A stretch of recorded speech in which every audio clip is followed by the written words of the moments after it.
Tayo, mga tao, ay mga nilalang ng ibabaw. At tila karaniwan na lang sa atin ang gumalaw sa hangin, sa liwanag na may lupa sa ilalim ng ating mga paa. Kamakailan, nalaman natin na ang mga kondisyong ito ay bihira sa buong planeta. Dahil sa ilalim ng mundo, lubog sa dilim at init ng kailaliman. Mayroong napakaraming dami ng mga nabubuhay na nilalang na matagal nang hindi napapansin at tinatawag natin silang mga intraterrestrial. Ang mga organismong ito nakakaiba na ang kanilang kamanghamanghang pagkakatuklas ay nagpabago sa ating akala tungkol sa buhay. Umunlad sila sa ilalim ng mga kontinente at dagat sa loob ng crust ng mundo. At ang mga intraterrestrial na ito, ngayon, kaya na nating imapa ang kanilang pagkakabahagi sa malalalim na bahagi at mailarawan ang hangganan ng buhay sa ilalim ng lupa. Balikan natin ang mga intraterrestrial na nabubuhay sa ilalim ng lupa ng ating planeta, sa malalim na biospera. Isang kapaligirang kasing lupit ng kamangha-mangha na tunay na nagsisimula sa ilang 10 metro sa ilalim ng ibabaw at minsan ay umaabot pa ng ilang kilometro ang lalim. Ang malalim na biospera ay hindi binubuo ng lupa o putik. Nagsisimula ito kapag wala ng epekto ang mga halaman at hayop sa ilalim ng lupa. Kaya, sa mga kontinente o sa ilalim ng karagatan, kailangang maghukay ng ilang metro bago marating ang kakaibang mundong ito na binubuo ng siksik na sedimentong nagiging purong bato habang lumalalim, pinapainit ng init mula sa gitna ng planeta at nilalantad sa matinding presyon. At dito, sa mga lugar na ito, na lubos na madilim at walang oksiheno, natuklasan natin si Ove. Sa pagitan ng maliliit na espasyo kung saan maaaring dumaloy ang tubig sa pagitan ng mga bato, may mga nakakagulat na anyo ng buhay at kung minsan ay napakarami ng kanilang bilang. Ang unang palatandaan ng mga intraterrestrial ay lumitaw noong dekada 1920 sa kampanya ng pagsaliksik ng malalalim na oil field. Sa mga sample ng bato mula sa mga pagbabarena na ito, minsan ay may natatagpo ang kakaibang bakas ng hindi kilala at misteryosong aktibidad ng mikrobyo. Pero karamihan sa mga siyentipiko noon na naniniwalang imposibleng mabuhay ang anumang nilalang ng ganoon kalalim sa ilalim ng lupa ay nanatiling nagdududa. Akala nila baka nakontamina ang mga sample habang inaahon. Noong 1980 nang na-isolate na ang mga sample mula sa kailaliman, nawala ang pagdududa dahil maraming core samples ang nagpakita ng mga batong may mikroskopikong organismo. Hindi mo kailangang maging biyologo para maunawaan ang halaga ng pagtuklas sa mga nilalang na nabubuhay sa dilim, walang oksiheno, matinding init at presyon, at walang organikong pinagmulan. Sa unang tingin, parang walang makakain doon sa milyon-milyong taon. Isang nakakagulat na bagay. Simula kalagitnaan ng dekada 80, dumami ang malalalim na ekspedisyon at kamangha-manghang mga tuklas. Para maunawaan ang biosperang ito, kumuha tayo ng sample ng bato sa pamamagitan ng pagbabarena ng libu-libong metrong lalim. Sa ilalim ng sahig ng mga karagatan, gayon din sa ilalim ng ibabaw ng mga kontinente at maging sa loob ng pinakamalalalim na minahan sa mundo. At halos sa bawat pagkakataon, ang mga batong nakuha kapag sinuri sa ilalim ng mikroskopyo ay nagpakita ng presensya ng mga nilalang na kasing kamangha-mangha at kahanga-hanga. Sa compacted na sedimentaryong bato mula 500 metro sa ilalim ng lupa, may 10,000 hanggang 100 milyon. Buhay na selula bawat gramo ng sediment. Sa 2.5 kilometro ang lalim. Sa ilalim ng sahig ng karagatan, minsan ay may ilang libong virus at bakterya pa rin sa isang dami na katumbas ng isang kutsarita ng mga batong ito na kinuha. Kung ikukumpara sa 10-10 bilyong mikroorganismo na matatagpuan sa isang mundo, isang parehong kutsarita ng malusog na lupa na kinuha mula sa ibabaw ng lupa, maaaring mukhang kaunti ito, pero ang espasyong sinasakop ng malalim na biosphere ay napakalawak. Tinatayang ang kabuoang dami ng potensyal na lugar ng mga intraterrestrial ay halos 2 bilyong kubikong kilometro na halos doble ng dami ng lahat ng karagatan. Kaya naman ang pinagsama-samang bigat ng lahat ng mikroorganismong nabubuhay sa mga bitak at sulok ng malalalim na bahagi ng mundo ay talagang mabigat kapag tinimbang. Ayon sa Deep Carbon Observatory, mahigit 70% ng mikrobyal na biomass ng planeta ay kinakatawan ng mga nilalang na nabubuhay sa mga dating baog na bato. Para mas maipakita ko sa inyo kung gaano talaga kamangha-mangha ang kabuuan ng mga napakaliit na ito, isipin ninyo, sila lang ay 15% ng biomass ng lahat ng nabubuhay. Kung kaya ninyong, parang sa mahika, alisin sila mula sa mga singit-singit kung saan sila naroroon at ikalat sila sa ibabaw ng ating planeta. Makakakita kayo ng halos metrong kapal ng organikong material na bumabalot sa mga kontinente. Dahil dito, ang malalim na biospera ang pinakamalaking dipa na tutuklasang imbakan ng buhay sa planeta. Isang imbakan na binubuo ng mga unicellular organism na ang pagkakaiba-iba ay maaaring maging susunod na rainforest sa potensyal ng matutuklasang gamot. Kahit ilagay sa mikroskopyo, hindi masyadong kahanga-hanga ang mga mikroorganismong ito maliban sa mga espesyalista dahil ganito lang hitsura nila. Nabuo nila ang kakaiba at kamangha-manghang paraan ng pag-angkop sa impyerno ng paligid nila. Marami sa kanila ay nabubuhay sa matinding lalim, kaya sanay silang tiisin ang presyur na hindi kaya ng karamihan sa mga makina upang kayanin ang bigat ng kilometro-kilometrong bato sa ibabaw. Natutunan nilang bumuo ng membrane ng selula na likido at nababanat.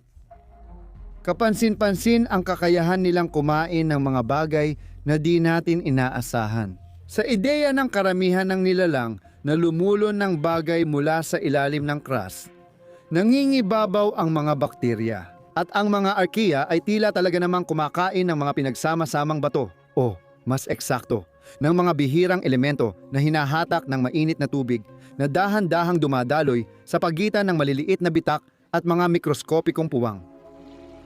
Depende sa uri ng mga mineral na kakainin, sa lalim, temperatura, asim at alat ng tubig. Lumitaw ang hanay ng mga nilalang na may kakaiba at di inaasahang adaptasyon.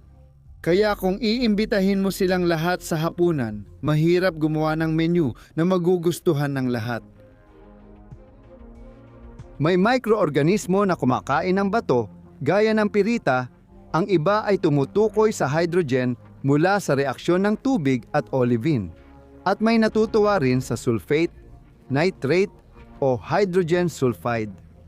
Kapag hindi sila kumakain ng mineral ng serpentine, habang humihinga ng iron oxide o manganese oxide. Sa kaguluhang ito, ang organikong material mula sa mga nabubuhay na nilalang na kayang makinabang sa mga elementong karaniwang nakakalason ay maaaring mapakinabangan ng iba. Kapag kumalat ito sa kapaligiran o namatay ang organismo, may mga natagpuang nilalang sa kailaliman na kumukuha ng enerhiya mula sa huling bagay na may isip mong ilagay sa bibig mo, gaya ng uranium at thorium. Sa larawang ito mula sa scanning electron microscope, makikita ang mga kulay ubeng patpat na ilang micron ang haba bilang mga selula ng Candidatus disulfuridis o Dax viator, isang uri ng bakterya na may pangalang tiyak na kaiinggitan. Natagpuan si Terminator sa isang minahan ng ginto sa South Africa, 2.8 kilometro sa ilalim ng lupa. Naglalangoy siya sa isang alkalinang tubig na pinainit sa 60 Celsius na dumadaloy sa mga bitak ng batong mayaman sa mga elementong radyaktibo, si Candidatus disulfuridis. Hindi direktang kumakain si Dax viator ng uranium at thorium, ngunit ginugugol niya ang buhay niya malapit dito. Sabik sumisip-sip ng mga elementong bunga ng radioactive decay sa paligid. Kung inimbitahan ka ng intraterestre sa hapunan, huwag kang pumunta dahil isa kang nilalang ng liwanag mula sa ibabaw. Kahit kaunting kutsarita ng halos lahat ng gusto nila, agad mo nang pagsisisihan na ipinanganak ka pa.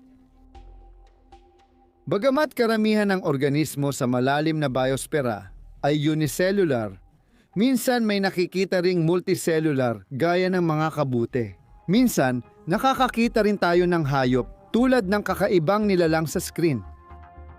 Sa minahan ng ginto sa Kopanang, sa Timog Africa, nakakita pa nga sila ng mga nematode na bulate sa lalim na 1,000 at 400 metro na kahit ilang milimetro lang ang haba. Sila ang pinakamalalaking nilalang na natuklasan natin higit 1 kilometro sa ilalim ng lupa. At lahat ng kahangahangang pagkakaibang ito ay nakita lang sa mga lugar na hinukay nitong nakaraang 40 taon. Ang kaalaman natin tungkol sa malalim na biosphere ay nakabatay lang sa ilang daang mga butas na hinukay sa pinakamataas. Ipinakita ng kakaunting bintana kumpara sa laki ng planeta na may mga bagay na nakatago roon at nakabaon sa ilalim ng ating mga paa at sa ilalim ng ating mga karagatan ay isang napakalaking bahagi ng buhay sa mundo na hindi natin inaasahan. At hindi ko alam sa inyo, pero ako may isang tanong na gusto ko talagang alamin. Kailan ba ito titigil? Mayroon bang hangganan na hindi na pwedeng lampasan? Isang pinakamalalim na bahagi na lampas doon ay wala ng bakas ng buhay? Hanggang dito na lang ba? Kahit saan tayo maghukay, pareho ang obserbasyon. Kumukonti ang dami ng mga buhay na nilalang sa mga sample habang lumalalim tayo. Kasi habang lumalalim, mas nagiging mahirap ang mga kondisyon. Lalong nagsisiksikan ang mga bato, kaya nababawasan ang espasyo ng daloy ng tubig. Dahil dito, sa kapaligirang ito na lalong nagiging tuyo, lalong nagiging bihira ang mga natutunaw na sustansyang maaaring magamit. At habang mas lumalalim tayo sa planeta, tumataas ang temperatura. Dahil ang init na nagmumula sa ubod na puno ng mga elementong radyaktibo na napunta roon noong ito ay nabuo, ay nagpapalaganap ng bahagi ng naipong enerhiya sa mga patong na nasa ibabaw nito. Sa ngayon, iniisip natin na walang uri ng buhay ang kayang mabuhay sa mga kondisyon kung saan ang temperatura ay lumalagpas sa 120 degsi. Dahil lampas doon, lahat ng organikong molekula sa buhay ay nagkakahiwa-hiwalay. Kamangha-mangha ito. Kung ituturing nating 120 degsi bilang di malagpasang hangganan, nagawa nating imapa ang distribusyon ng malalim na biospera. Isang mapa ng hangganan ng buhay sa ilalim ng lupa na pinapanood mo ngayon. Makikita mo rito na may buhay sa mas malalalim na bahagi sa ilalim ng mga kontinente kaysa sa mga karagatan. Habang mas lumalalim sa ilalim ng lupa, tumataas ang temperatura ng mga 50 degsi kada kilometro sa ilalim ng dagat, samantalang 25 degsi lang ito kada kilometro. Sa continental na crust, ang pagkakaibang ito ay dahil ang mga oceanic crust ay may kapal lamang na 6 hanggang 7 km. Samantalang ang mga bumubuo sa mga kontinente ay may kapal na 30 hanggang 70 km. Mas manipis at gawa sa batong basaltic, ang oceanic crust ay mahusay magpadala ng init at enerhiya, umaakyat mula sa napakalalalim na bahagi ng lupa. Ang puti at asul sa mapa ay nagpapakita ng pinakamatatandang rehiyon sa mundo. Matagal na silang nandoon kaya lumamig na sila. Kaya sa kanilang antas, minsan ay mas mababa pa sa 10 degsi ang pagtaas ng temperatura kada kilometro. Diyan mo maaaring asahan na makakakita ka ng mga nabubuhay na nilalang na nakabaon hanggang halos 10,000 metro ang lalim. Sa mga kahel at pulang lugar, mas mabilis uminit ang ilalim ng lupa at walang buhay na kayang mabuhay doon lampas sa ilang kilometro ang lalim. Sa ilang lugar na aktibo, ang tektoniko o may oceanic ridge sa tapat ng bulsa ng magma malapit sa ibabaw. Ang mga kulay ay pula, eskarlata, dahil dito pinakamabilis na umaabot sa napakainit na temperatura na parang impyerno. Upang ibuod, tandaan ninyo ito. Tinatayang walang anumang anyo ng buhay ang maaaring umunlad lampas sa 4 na kilometro sa ilalim ng sahig ng karagatan at malamang na 10 kilometro sa ilalim ng mga kontinente. Ito ay mga halagang tumutugma sa pinakamalalim na lalim kung saan tayo nakatagpo hanggang ngayon. Mga bakas ng organikong materyales tulad ng amino acid at biopolymer na pinaniniwala ang gawa ng mga nabubuhay na nilalang. Kamangha-mangha, ang dami ng puwang para sa pag-unlad ng isang malalim na biospera sa daigdig ay lumalaki habang lumilipas ang panahon dahil unti-unting lumalamig ang core ng ating planeta. Kung bubutasin natin ang lupa ng daigdig 1 bilyong taon na ang nakalipas, makikita nating mas mabilis tumaas ang temperatura noon kaysa ngayon. Dati, mas malapit sa ibabaw ang pinakamalalim na natitirahang bahagi kaysa ngayon. Kaya, matapos ang 4 na bilyong taon, kapag naging pulang higante ang araw, imposibleng may mabuhay sa ibabaw. Mananatili pa rin ang mga intraterrestrial sa ilalim ng lupa ng ating planeta. Mas marami silang batong magagamit para sa pag-unlad kaysa sa ngayon. Ang mga anyong buhay na ito ang malamang na huling mawawala at masusunog sa init ng araw. Bukod sa tibay at pagkakaiba-iba, kahanga-hanga sa mga intraterrestrial ang kanilang kabagalan at mahabang buhay. Marami sa mga mikroorganismo sa malalalim na bahagi ng mundo ay lubhang naiiba sa kanilang mga kamag-anak sa ibabaw. Dahil dito, sobrang bumabagal ang kanilang metabolismo na parang minsan ay humihinto na. Natuklasan na ilang dosenang metro sa ilalim ng lupa, bumabagal ng 2 beses ang takbo ng buhay ng mga selula. Ang pagbagal ng mga nabubuhay, mahalaga para makasurvive sa ganitong kapaligiran, ay patuloy na pinatutunayan. Sa pagbaba natin, karamihan sa mga nilalang sa malalim na bahagi ay gumagawa ng enerhiya 10,000 hanggang 1,000,000 beses na mas mabagal kaysa sa mga kaanak nila sa ibabaw. Sa kailaliman, ang isang paghahati ng selula bawat milenyo ay ginagawa kang isa sa pinakaaktibong nilalang doon.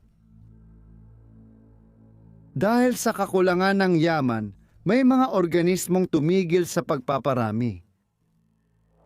Nakaminimal na pamumuhay na sila at kontento na lang silang manatiling buhay sa pamamagitan ng pag-aayos ng kanilang mga nasirang bahagi sa isang tamad na bilis ng heolohiya. Mas nakakagulat, sa ilang sample ng malalim na lupa, may natagpuang natutulog o hindi aktibong mga selula at organismong sobrang bagal ang metabolismo. Kaya napapaisip ang mga mananaliksik kung dapat ba silang ituring na buhay o basta hindi lang patay. Katulad ng isang buto na naghihintay na tumubo, ang mga intraterrestrial na ito ay tila nag-aantay lang na gumanda ang mga kondisyon para muling maging aktibo. At sa tulong ng isang pagbagsak ng meteorite, lindol o biglaang pagbubukas, may bagong bitak na nagpapalapit sa masasarap na elemento. Nagigising na sila mula sa tulog. Isipin mo yan kapag may lindol. Panganib ito sa mga nasa ibabaw, pero biyaya para sa mga nasa kailaliman. Ganun din, parang walang katapusan ang kanilang tulog. Kamakailan, kumuha ang mga mananaliksik na Hapones ng sample mula sa bulsa ng bato 2 kilometro sa ilalim ng dagat. Doon, nakakita sila ng libu-libong mikroorganismo na natrap na walang aktibidad sa loob ng 100,000,000 taon. Nang inilagay ng mga mananaliksik ang mga intraterrestrial sa paliguang mayaman sa organikong material, nagising sila mula sa kanilang mahimbing na pagtulog, na parang mula pa nung unang panahon, at nagsimulang muli na magparami at mag-ayos ng kanilang mga sarili. At saka, may isang palaisipan na lubos na kinahuhumalingan ng komunidad ng siyensya. Marahil ang pinakamisteryoso sa lahat, kung paano nga ba sa ngalan ng lahat nakarating ang mga organismong ito sa ganoong kalalim na bahagi. Ilang taon na ang nakalipas, may mga mananaliksik na nakatuklas ng nakakagulat matapos i-sequence ang DNA ng intraterrestrial mula sa 2 km ilalim ng deposito ng carbon sa sahig ng karagatang Pasipiko. Napansin nila na mas kahawig ng mga mikroorganismong nasa lupa ng kagubatan ang mga ito kaysa sa ibang uri ng malalalim na biosphere. Pinaniniwalaang ang mga mikroorganismong natagpuan ay mula sa mga uri na dating umuunlad sa lupa ng pangunahing kagubatan, habang umuunlad din sa mga batong malapit sa deposito ng karbon.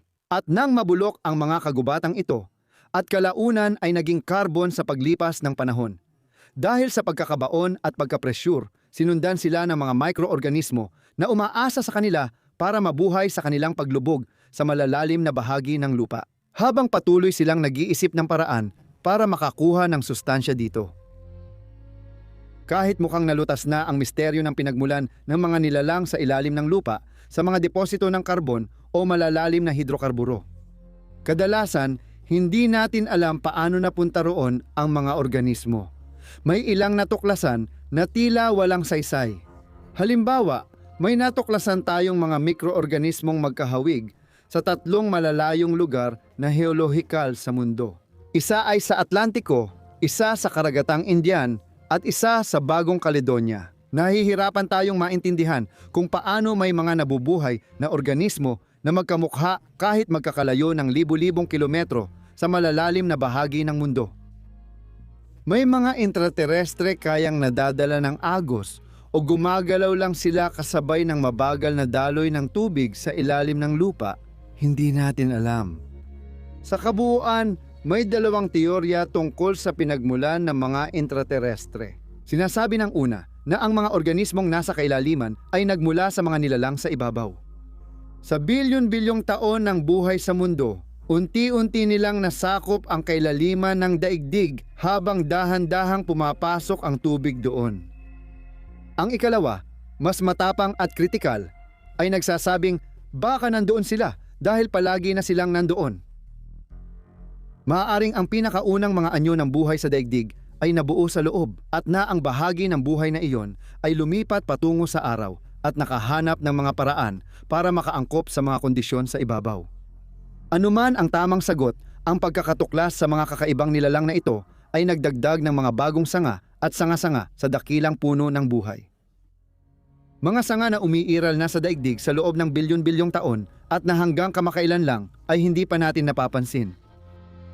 Maaaring may mga nilalang na katulad nila na nagtatago sa ilalim ng lupa ng ibang planeta at palihim na sumisipsip ng mineral. Sa susunod na may makarinig ka na nagsasabing wala nang kamangha-manghang matutuklasan sa daigdig, ipaalala mo sa kanya na sa ilalim may isang kaharian na mas malawak pa kaysa sa ibabaw. Tinitirhan ng mga maliliit na nilalang na di pa natin lubos na sasaliksik. At kasabay nito, bigyan mo siya ng isang pala o mas maganda, isang plataporma ng pagbabarena.